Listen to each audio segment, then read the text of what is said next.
tivemos a grata satisfação de ter Lúcia Bonita de Jales, do Centro Espírita Chico Xavier, e ela que vai nos passar a mensagem do Cristo hoje. Que Jesus te ilumine.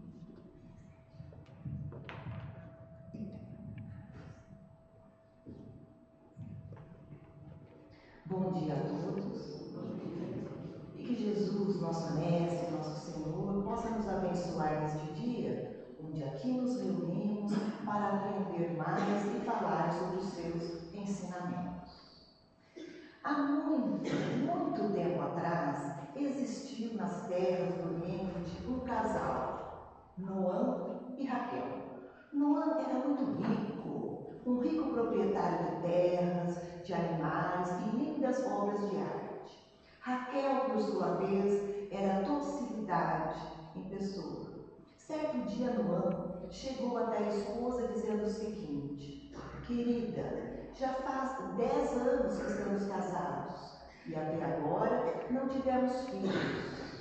Vou lhe fazer uma carta de divórcio e então você deverá retornar à casa de seus pais.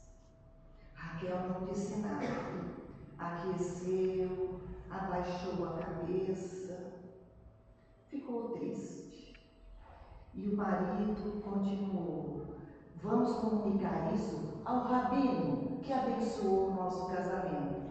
E digo-lhe mais, Raquel, você poderá retirar aqui da nossa casa algo de mais valioso ao seu coração e levar com você para a casa dos seus pais.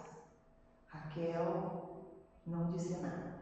Após alguns dias, Noã e Raquel estão lá, em frente ao rabino, dizendo o motivo da separação. Noã então explicou e o rabino lhe disse o seguinte: Noã, eu abençoei o vosso casamento e lembro-me bem, no vosso casamento vocês fizeram um grande banquete, uma grande festa, com muitas pessoas que comiam à vontade, bebiam à vontade, bailavam, cantavam. Então eu proponho, para que na vossa separação, Noã, vocês também proporcionem um lindo banquete, uma grande festa. Chamem os convidados para oferecerem comida boa, bebida, deixem eles dançarem e bailarem à vontade. E Noã, então, aqueceu, aceitou por sua vez. Chegou o grande dia do grande banquete, da grande separação. Todos os convidados já estavam se fartando dos alimentos gostosos, dos vinhos especiais, cantavam e dançavam. O marido chega para a esposa e diz o seguinte: Raquel, você já escolheu aqui na nossa casa o que é de mais valioso para você levar para a casa dos seus pais? Oh, não, ainda não, mas vou escolher. E a festa continuava, as pessoas comendo aquelas comidas deliciosas, gostosas. Começando a madrugada, Noã chega novamente. Raquel, você já escolheu? Não vi você escolhendo nada. Você pode pegar o que quiser, moedas de ouro, joias, as obras de arte preciosas que temos aqui em casa. Escute, se você não conseguir levar sozinha o que você escolher aqui em casa, eu já avisei os criados. Eles irão ajudá-la para que você possa levar aquilo de mais precioso para a casa dos seus pais. Está bem, Noã, já vou pegar. E a festa continuou, até que os primeiros convidados começaram a se retirar. Outros também. Quando Raquel vê Noã, que já havia se excedido nos vinhos, deitado no belo sofá da sala, dormindo pesadamente, os últimos convidados se retiraram. Naquela casa já não existia mais nenhum convidado. O que fez a diligente Raquel? Chamou os criados e lhe disse o seguinte: peguem o meu marido do jeito que ele está sem acordar, e levem-no para a casa dos meus pais. Assim eles fizeram.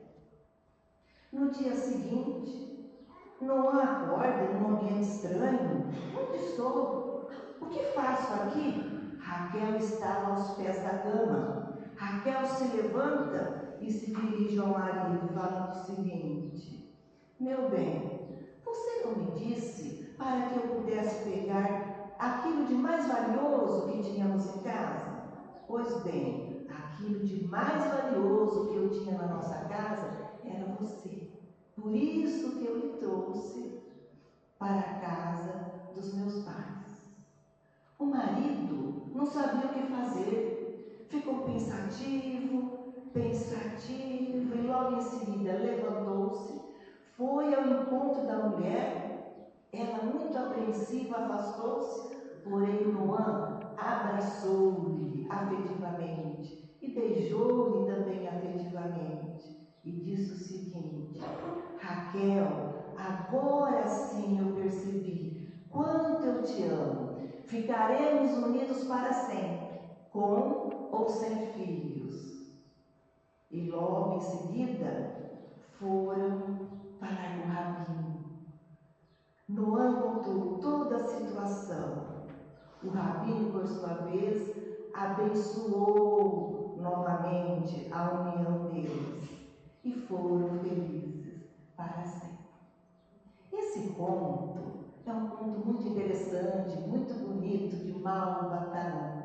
E nós escolhemos então esse conto para falar sobre a mulher. Hoje, quando nós festejamos, quando nós comemoramos o Dia das Mães. Então aí vejamos, Raquel poderia pegar tudo aquilo de mais valioso que existia na casa deles. Vamos trazer para os nossos dias. Se estivéssemos na posição de Raquel, se o marido rico falasse isso: não te quero mais, vou te dar uma carta de divórcio, você poderá pegar o que quer. O que geralmente a grande maioria das mulheres faria? Pegaria tudo, né? Ele não vai querer ficar comigo? Eu vou pegar toda a fortuna que ele tem, vou ser feliz com outras pessoas, e poderia maldizer o marido. E ela não fez isso. Outra observação: por que Noã disse que lhe daria a carta de divórcio? Porque naquela época, em terras do Oriente, eles seguiam também as leis de Moisés. No Deuteronômio, capítulo 14, assim está escrito: Moisés disse que quando um homem estiver casado com uma mulher e não quiser continuar essa união por algum motivo, ele deverá lhe dar uma carta de divórcio. Essa carta de divórcio seria assim uma proteção à esposa. Então ali estaria contido num documento o porquê da separação e seria uma proteção. Por exemplo, para não dizer que ela havia adulterado. Fechando o nosso parênteses sobre a explicação, então nós vemos que esse ato da esposa fez despertar a consciência do marido, viu quanto que ele a amava e poderia continuar com ela como sem filhos. Poderiam adotar crianças, poderiam cuidar de crianças carentes e assim por diante. Então é isso que toda mulher, no nosso caso, ou todo homem também. Hoje nós vamos falar sobre a conduta feminina. Muitas vezes, um ato da mulher desperta um sentimento nobre no homem. E atualmente nós vemos que as mulheres já não têm essa iniciativa. Quantas separações, quantos divórcios. Se nós formos ver na pesquisa do IBGE, no ano de 2024, a média dos divórcios 420 mil divórcios por ano. De 25 e de 26 ainda não tive notícia. Mas vamos pegar o de 2024. Vejamos, 428 mil divórcios por ano. Por quê? Porque as nossas leis atualmente, elas dão, então, aos noivos a perspectiva de se casarem um dia e se divorciarem no outro.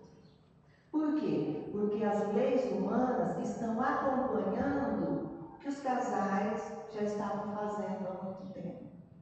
Então, precisa o quê? Haver mais união, mais respeito, um para com o outro, mais paciência, mais dedicação, para que as uniões, sejam elas em cartório, sejam as uniões sem, muitas vezes, no cartório, mas estando juntos, de coração, de pensamento e de alma, para que o lar tenha uma estrutura.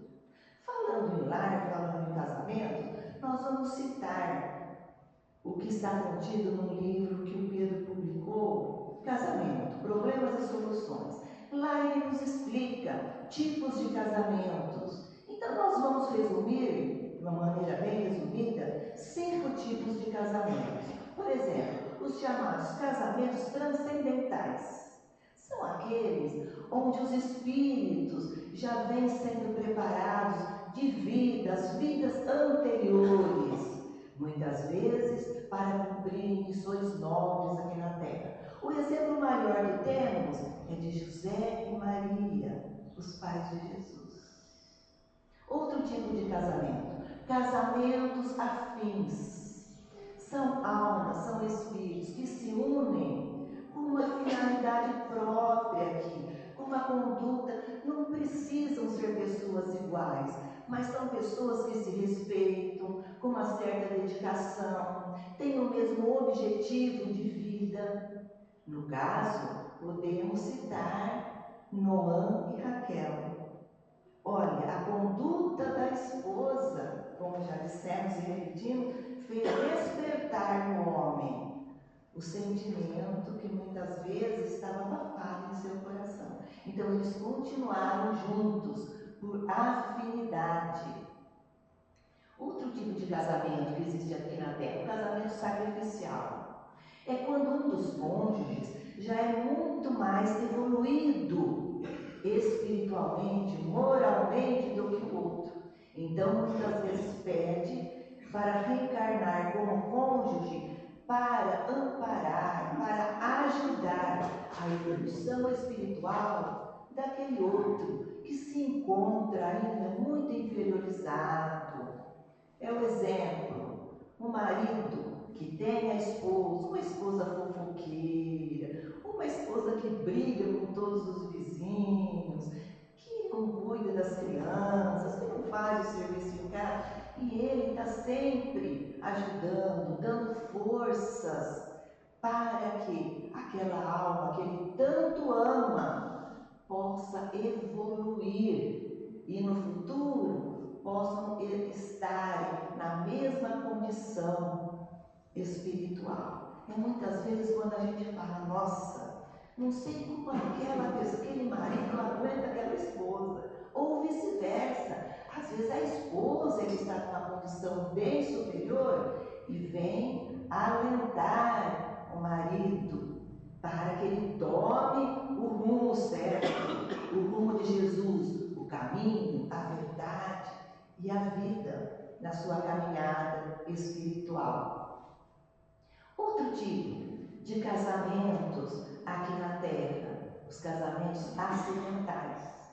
São aqueles casamentos onde os cônjuges, os parceiros não se casariam jamais, mas por dinheiro, por beleza ou por qualquer uma das situações, eles se casam e se unem. Logo vão separar, porque não existe a base sólida do amor e da afinidade. Hoje já não existe mais isso que eu vou contar, mas algumas pessoas mais ou menos há uns 45 anos atrás, mais ou menos, era muito comum. Hoje já não existe, porque a mulher já tem um certo grau de independência. Mas na minha época, de mocidade, o que acontecia? O casal estava namorando, a moça ficava grávida. O pai da moça pegava o revólver e ia correndo atrás do rapaz para casar na marra. Onde viu, desonrou a minha filha, casava-se. E eu vi acontecer isso. Casavam, o bebê nascia, era aquela alegria. Mas muitas vezes depois se separavam, porque não havia a base, a estrutura familiar. Hoje já é diferente. A mulher, muitas vezes, já até se propõe a ter filhos, independentemente, então são outras situações. Estou contando a realidade que eu presenciei na minha mocidade. Então, casamento ocidental não vai dar certo. E muitas vezes os cônjuges se comprometem, fazem coisas erradas uns para com os outros, e depois vai ter que reencarnar mais vezes para resgatar, para reparar esses erros. Outro tipo de casamento, e o último do nosso exemplo, casamento provacional. Segundo os espíritos, é o maior número de casamentos aqui da nossa esfera, da nossa terra. Casamento provacional. Por quê? A terra é um mundo de provas e de expiações. Então, por isso, é onde vai haver, temos que aparar as arestas, exercer o perdão. Por quê? Muitas vezes erramos para com aquele cônjuge.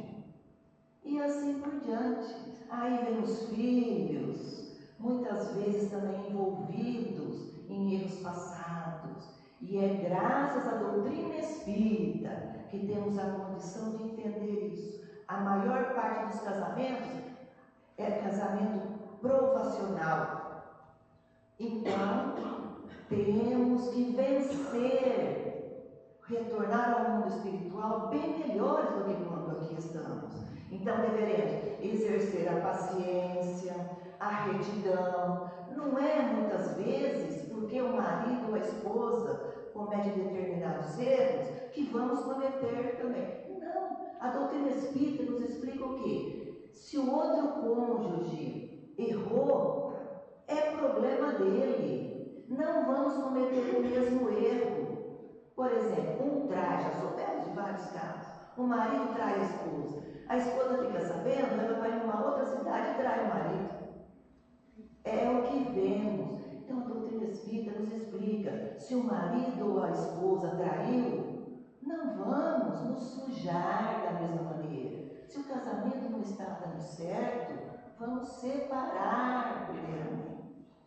Depois, quem sabe, poderemos ser felizes com outro cônjuge, mas não muitas vezes com o outro de uma maneira assim forçada, se suja espiritualmente e depois contrai mais dívidas e deverá reencarnar mais vezes para resgatar, porque segundo Jesus, ninguém sairá aqui da terra sem resgatar o último centímetro, o último errinho.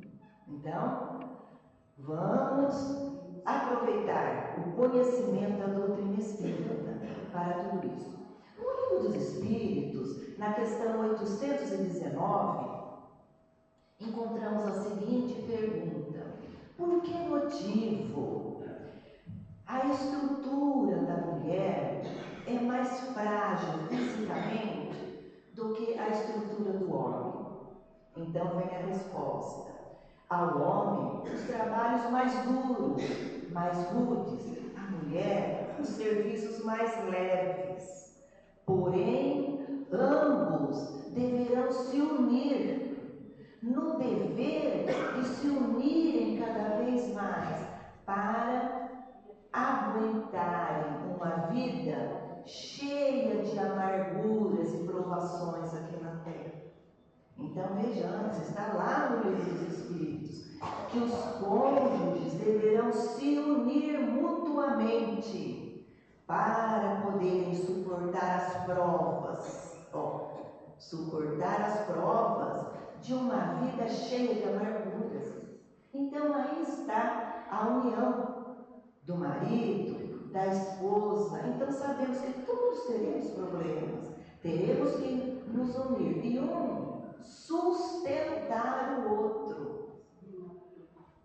Então, uma análise. Hoje estamos comemorando o Dia das Mães.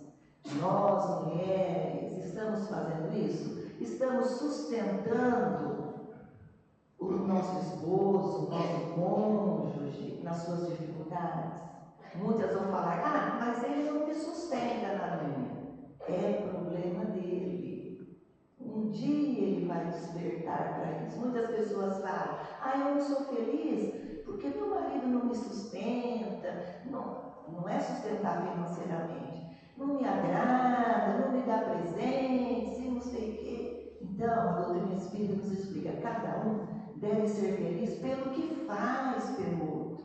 Não é um presente. Muitas vezes nós pensamos de maneira errada. O presente do Dia das Mães é ótimo. A mãe vai ficar agradecida, a esposa vai ficar agradecida, mas vai ficar agradecida muito mais pela união, pela compaixão, estar no dia a dia ali com ela, mostrar o exemplo nobre para os filhos. Isto vale muito mais do que qualquer presente, porque qualquer presente, por melhor que seja, um dia vai acabar.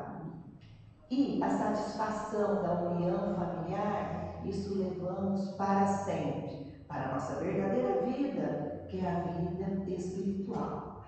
No livro Nosso Lar, vejamos nós, que foi escrito no ano de 1943, por André Luiz, Espírito, Psicografia Chico Xavier. Lá no livro Nosso Lar, André Luiz nos conta que em determinada ocasião encontrou-se com a senhora Laura, um espírito muito nobre lá da cidade espiritual Nosso Lar. Em conversa com a dona Laura então explicou o seguinte para ele, que quando ela desencarnou, ela tinha muitas preocupações no mundo espiritual, muitas dúvidas, e foi levada para assistir uma palestra de um orientador, um espírito orientador, no Ministério do Esclarecimento, lá na cidade espiritual Nosso Lar. E esse orientador, esse palestrante, era versado em matemática e explicou para toda a plateia, todos os espíritos que ali estavam, que o lar deveria ser formado num ponto de um ângulo reto, onde as linhas vertical e as linhas horizontais ali se unem. E vai explicando o seguinte: a mulher simboliza essa linha vertical, que vai então receber mais a inspiração celeste. E ela deve trazer para o lar essa inspiração, para que no lar tenha paz, harmonia, compreensão. Agora o homem, na reta horizontal, vai buscar mais no trabalho comum para o bem-estar de todos. E sempre deve ter esse encontro da reta vertical, da mulher buscando inspiração para o lar, e o homem sendo mais responsável no seu trabalho comum de todo dia, trazendo também a estrutura familiar, trazendo a sustentação. Naquela época seria financeira para o lar, mas hoje nós vemos que nós, mulheres, também trazemos a sustentação financeira, mas além da sustentação financeira, e mais importante, é essa vibração boa, essa harmonia, essa captação da inspiração, para que juntos formem um ponto comum, um vértice, que aí vai dar a sustentação necessária ao lar. Aí ela continua dizendo para André Luiz que, infelizmente, a maior parte dos casais não pensa isso. As linhas divergem entre si. Então ela continua falando que o lar deve ser local de harmonia, de compreensão. Antes de se unirem corporalmente, deve-se haver a união espiritual do casal, para que se tenha harmonia. E ela continua, vejamos bem, muitas vezes o homem se encontra calado, quieto, e a mulher, por sua vez, desesperada, gritando, falando mal dos vizinhos, dos filhos e assim por diante. E muitas vezes é a mulher que está calada, pensativa, e o homem então começa a tiranizar. Outras vezes, quando o homem chega, o marido chega, a mulher quer expor, falar algumas coisas sobre o lar, sobre os filhos, mas o marido está ligado nos negócios dele e não dá atenção nenhuma, e a esposa percebe. Outras vezes é o homem, o marido, que chega com problemas no trabalho e procura falar dos problemas para a esposa como um tipo de desabafo. Porém, por sua vez, o pensamento da esposa está nas compras, nas roupas bonitas, nos calçados bonitos e assim por diante. Então, Dona Laura explica, aí vai ser muito, muito difícil. E André Luiz fala, ai, Dona Laura, se a gente soubesse isso quando estivesse lá na Terra. Aí ela termina assim, questão de experiência, meu amigo. O homem e a mulher ainda terá que sofrer muito para entender o real significado da vida na Terra, o real significado da vida conjugal, ter paz, harmonia, discernimento e assim por diante. Continuando, no Livro dos Espíritos, na questão 821, tem a seguinte pergunta: a função da mulher é tão importante quanto a função do homem? E vem a resposta: é, e até mais importante do que a função do homem, porque é a mulher que vai dar, então, os primeiros ensinamentos da vida para tanto os homens quanto as mulheres, os seus filhos. Então vejamos nós, mais uma vez, comemorando o Dia das Mães. Qual é a nossa função? Será que nós demos ou estamos dando o amparo necessário aos filhos, ao nosso marido, a todas as pessoas que convivem conosco no nosso lar? Porque muitas vezes a mulher acha, ninguém dá valor para a minha função, eu só lavo, passo, cozinho, eu não vou mais fazer isso. Já encontramos pessoas que nos disseram o seguinte, em certa ocasião: nossa, saí cedo para trabalhar, esqueci ontem à noite de cozinhar feijão com meu marido. Ah, mas bem feito, hoje ele vai ficar sem feijão. Vejamos nós, para que isso? Para que isso?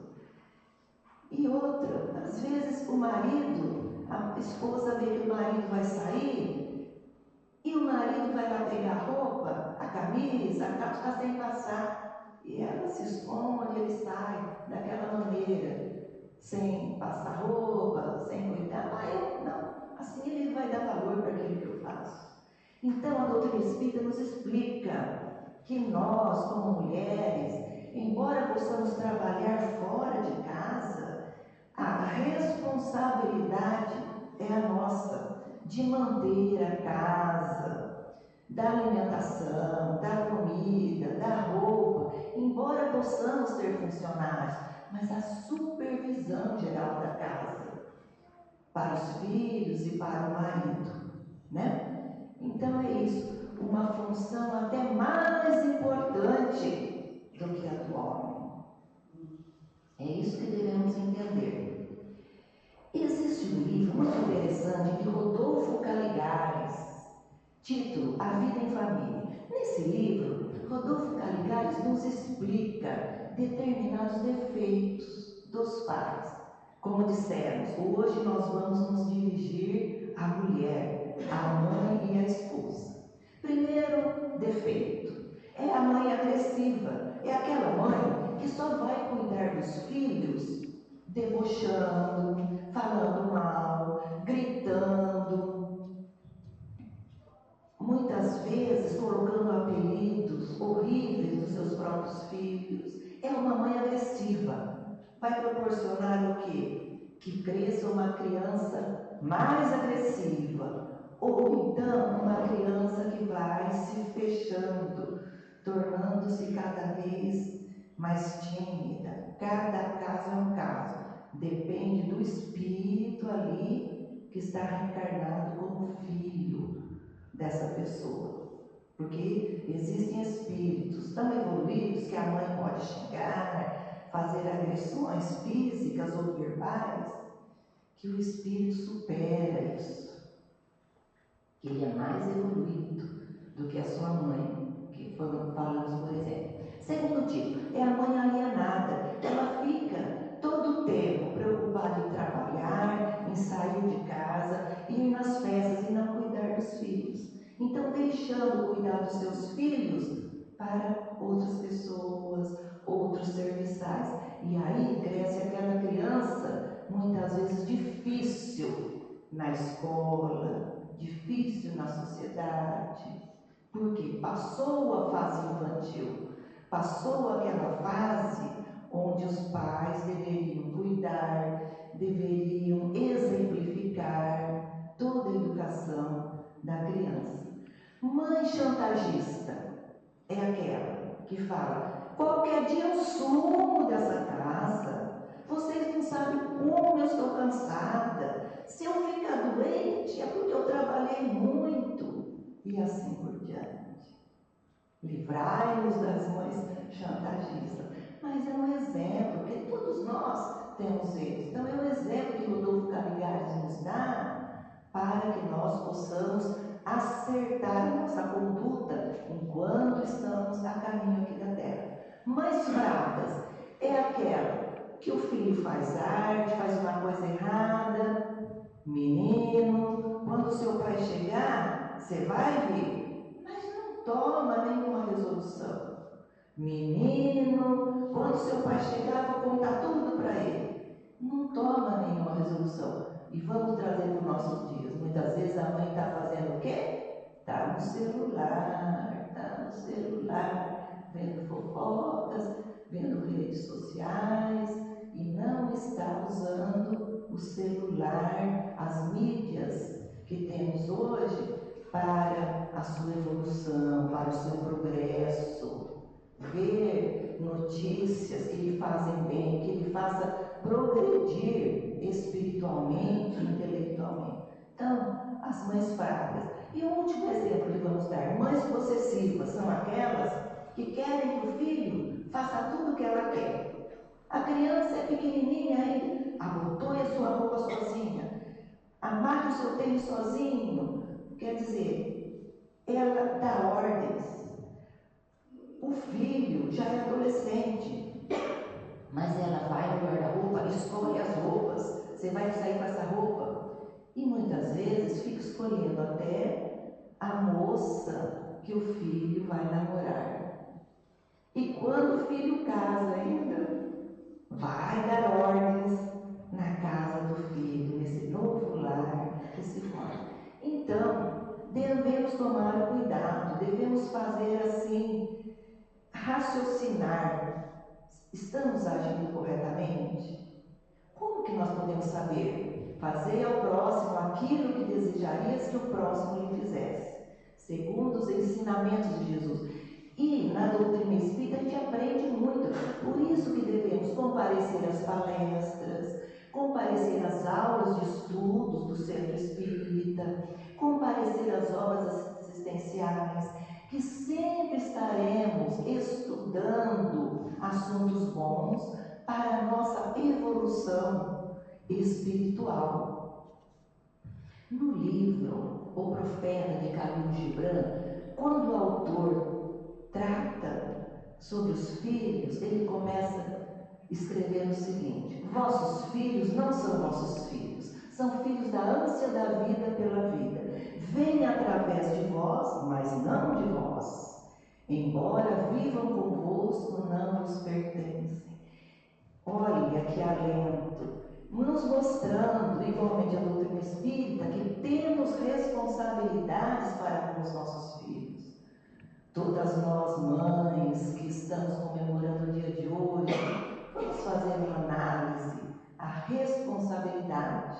Aquela criança veio através de nós, do nosso cônjuge que participou dessa vinda, mas não nos pertence. Somos todos irmãos, filhos de Deus, nosso Pai Celestial. Então é dessa maneira que deveremos então raciocinar o papel da mulher na estrutura familiar, lembrando o dia de hoje, que possamos ser alegres, que possamos ser dinâmicas, que possamos não ter preguiça em arrumar o nosso lar, em fazer uma refeição bem para os filhos, para os parentes, para os vizinhos, irradiando paz, harmonia, que tudo isso vai voltar para a gente. Para finalizar, nós vamos lembrar uma música composta por Erasmo Carlos, nos anos 80, que diz o seguinte, a música: Mulher, sexo frágil. É mais ou menos assim: quando chego em casa à noitinha, eu quero uma mulher só minha. Mas pra quem deu a luz não tem mais jeito, porque um filho quer seu peito. O outro já reclama sua mão, e o outro quer o amor que ela tiver. 4 homens dependentes e carentes da força da mulher. Mulher, mulher, na escola em que você foi ensinada, jamais tirei um 10, sou forte, mas não chego a seus pés. Muita paz a todos.